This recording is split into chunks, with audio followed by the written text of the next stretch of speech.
Hi everybody! Making dog bandanas for the boys for Valentine's Day. This one's Maximus's. He's bigger than Ferris and has more fluff on him, like he's got the thicker fluffy fur, so I'm making his a bit bigger.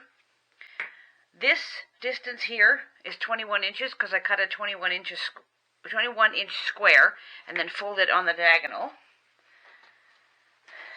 Give yourself a piece and you can flip it around through. I'll show you on Ferris's in a minute. And for the math geeks that like to know how long this hypotenuse of the right triangle is, just a minute. It comes out to 28 and a half. And that is more than enough time, or more than enough room, I should say, to tie the ends double knot around the dog's neck. Now, Ferris's is all pinned up. It's the same fabric, just with red background. I've got the right sides together.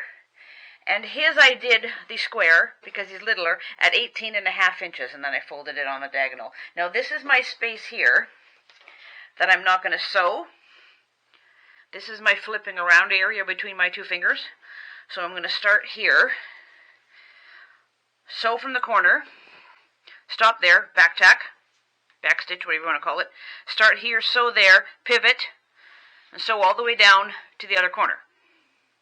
Now, when you flip it out the other way, I take a chopstick and poke the corners out. I try to take my thumbnail or fingernail or something and like go down the seam and just, make it as flat as you can. I wasn't too super successful with Max's in one part, but it doesn't really matter. By the time it gets tied around the dog's neck, whatever. And after I'm done that, I start with the open space. Sew that closed. It's like top stitch, kind of, 1/8 of an inch or so. Sew that closed all the way around, and then I also top stitch the long side that doesn't, like the fold over side. But be careful with this because this is bias. So when you're sewing it, watch out. So I'll show you Ferris's when it's done too. To do Ferris's bandana, I switched to red thread. So there's my little space.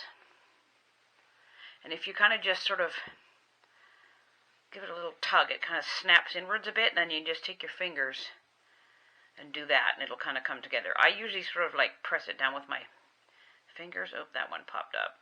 There we go, that's better.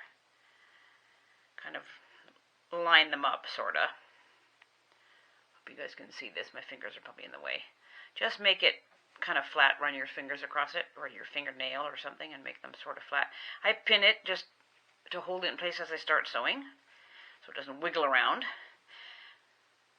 And then what I do is, I start to sew before the opening, like up here. Carefully sew this closed as you go down, and then sew all the way along, pivot all the way along, and like I said before, make sure you do the long edge too. There we go. Ferris is done. Now, the math geeks can figure out the hypotenuse of the right triangle of an 18 and a half inch square, but for the rest of us, that distance is about, what are we at, 24 inches? No, a bit more than that. What are we at here? Just a minute, make sure I got it lined up. 25 inches. More than enough for tying up around the dog's neck. Thanks everyone for watching.